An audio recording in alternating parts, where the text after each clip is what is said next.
Special focus Mossad భయానికి భయం పుట్టించే పేరిది. ధైర్యానికి వణుకు పుట్టించి చావుకు చెమట్లు పట్టించే రకం. ఎక్కడి నుంచి టార్గెట్ చేస్తారో, ఎలాంటి ప్లాన్ వేస్తారో తెలీదు. ఒక్కసారి గురిపెట్టారా ఎవరైనా సరే శవంగా తేలాల్సిందే. అలాంటి మొసాద్ ఇరాన్ను దెబ్బ మీద దెబ్బ తీస్తోంది. ఆపరేషన్ రైజింగ్ లయన్లో కీలక పాత్ర పోషించింది. అసలు మొసాద్ ఏం చేసింది? ఇరాన్ను ఎలా ఇరుకున పెట్టింది? ఇజ్రాయెల్ దూకుడుకు ఎలా కారణమైంది? Watch this.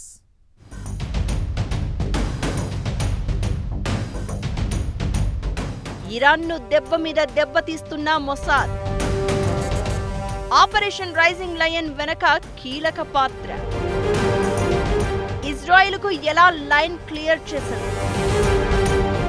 రైజింగ్ లయన్ కోసం మొసాద్ ప్లాన్ ఏంటి?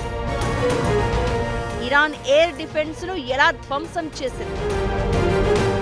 ఇరాన్లో మొసాద్ నెక్స్ట్ టార్గెట్ ఎవరు, ఏంటి? డేంజర్ కు పర్యాయ పదం మొసాద్.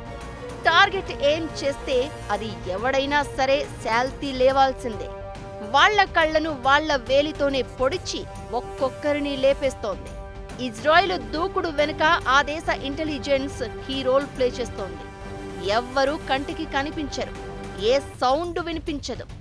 బుల్లెట్ ఎక్కడి నుంచి దూసుకు వస్తుందో, బాంబు ఎక్కడి నుంచి ఎగిరి పడుతుందో తెలియదు. టార్గెట్ మాత్రం ఫినిష్ అవుతుంది. ఇలాంటి అద్భుతమైన అభేద్యమైన ఇంటెలిజెన్స్ వ్యవస్థతో శత్రువుల గుండెల్లో దడ పుట్టిస్తున్న ఇజ్రాయెల్ ఆ సంస్థ సాయంతోనే ఆపరేషన్ రైజింగ్ లయన్ ను సక్సెస్ఫుల్ గా కంప్లీట్ చేసింది. పశ్చిమాసియాలోని ప్రత్యర్థులను దెబ్బతీయడంలో మరోసారి ప్రత్యేకతను, వ్యూహ చతురతను చాటుకుంది. ఆపరేషన్ రైజింగ్ లయన్ కోసం ఇజ్రాయెల్ చాలా కాలం నుంచే పావులు కదిపినట్లు తెలుస్తోంది.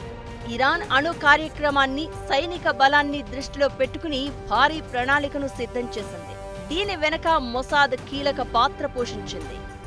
ఆపరేషన్ రైజింగ్ లయన్ కోసం అవసరమైన ఆయుధ వ్యవస్థలు, పరికరాలు, కమాండోలను రహస్య మార్గాల్లో ఇరాన్లోకి చేరవేయడంలో మొసాద్ కీ రోల్ ప్లే చేసింది.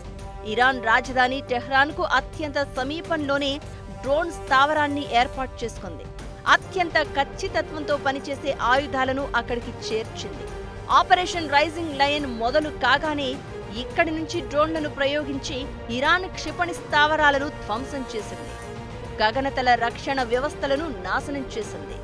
మధ్య ఇరాన్లోని విమాన విధ్వంసక కేంద్రాల దగ్గర ఇజ్రాయెల్ కమాండోలు అత్యంత ఖచ్చితత్వంతో పనిచేసే ఆయుధాలను మోహరించి దాడులు చేశారు.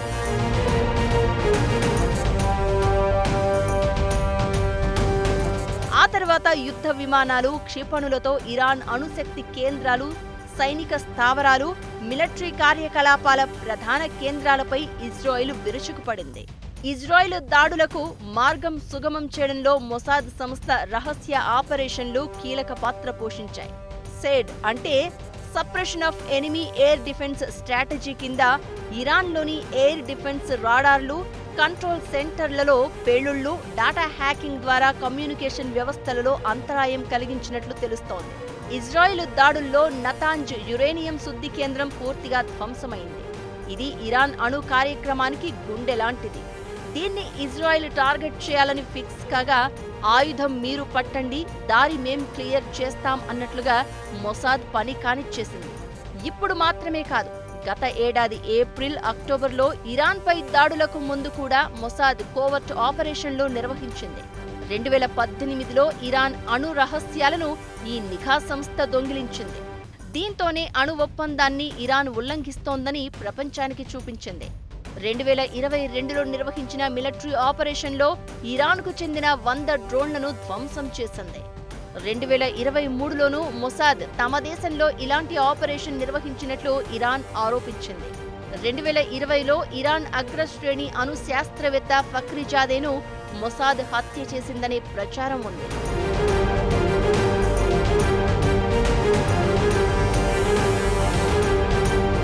ఇరాన్ను ప్రతిసారి కోలుకోలేని దెబ్బతీస్తోంది మొసాద్. ప్రపంచం చూడని, ప్రపంచానికి కనిపించని ఇరాన్ పెంచి పోషించిన హెజ్బొల్లా చీఫ్ నస్రుల్లాను ఇరాన్ దేశ గూఢాచారి ఇచ్చిన సమాచారంతోనే లేపేసిందంటే మొసాద్ వ్యూహాలు అర్థం చేసుకోవచ్చు. ఇక హమాస్ టాప్ కమాండర్ ఇస్మాయిల్ హనియేను ఇరాన్ పర్యటనలో ఉండగా ఆయన ఇంట్లో బాంబు పేల్చి హతమార్చింది మొసాద్. ఈ చర్య తర్వాతే ఇరాన్ ఇజ్రాయెల్ ఉద్రిక్తతలు మరింత తీవ్రమయ్యాయి. ఇలా ఇరాన్కు ప్రతిసారి జలకిస్తూనే ఉంది మొసాద్.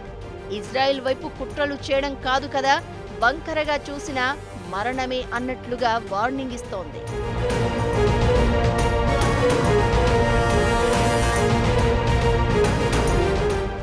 నిఘా వ్యవస్థల్లో ప్రపంచంలోనే ది బెస్ట్ మొసాద్. అసాధ్యమనే మాట ఆ సంస్థ డిక్షనరీలోనే ఉండదు. టార్గెట్ ఎవరైనా ఎక్కడున్నా చివరికి పాతాళంలో దాక్కున్నా వేటాడేస్తుంది కూడా. దేశ ప్రయోజనాలు మినహా మరేదీ ముఖ్యం కాదంటూ దూసుకెళ్తుంది. ఇజ్రాయెల్ ప్రతి అడుగుకు రక్షకగా ఉంటుంది, జాగ్రత్త పడేలా చూసుకుంటుంది. ఇంతకీ మొసాద్ ఆపరేషన్స్ ఎలా ఉంటాయి?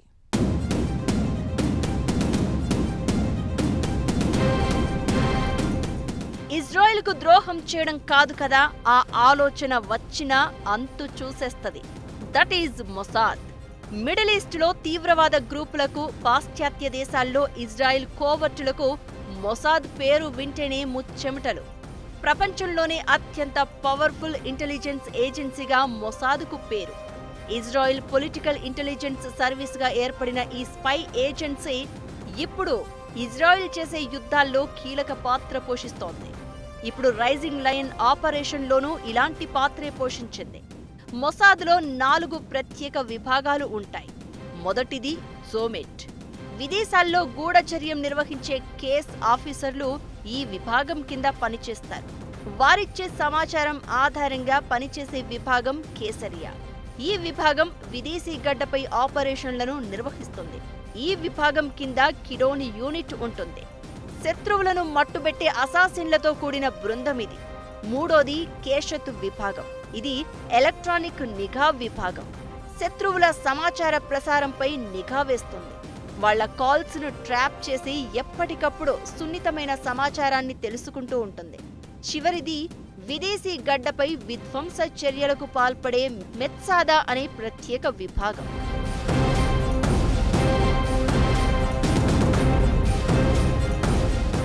మొసాద్ చేతుల్లోంచి తప్పించుకోవడం దాదాపుగా అది అసాధ్యమే.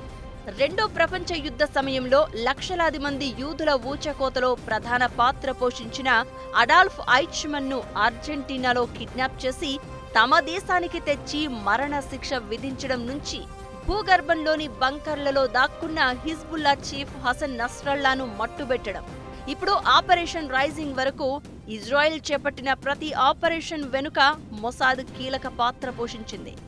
దేశ రక్షణ పేరుతో మొసాద్ చేసేది నరమేధమే అయినా ఈ సంస్థ ఫాలో అవుతున్న టెక్నాలజీ ఇతర దేశ నిఘా వ్యవస్థలకు ఆదర్శంగా నిలుస్తోంది.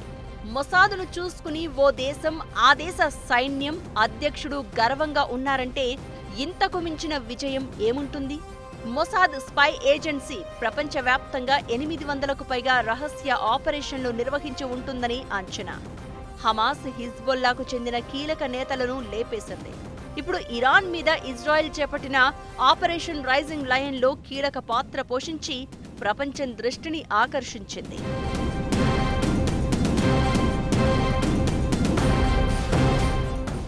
ఇది వాటి స్పెషల్ ఫోకస్. మరో అంశంతో మళ్ళీ కలుద్దాం. Keep watching 10 TV.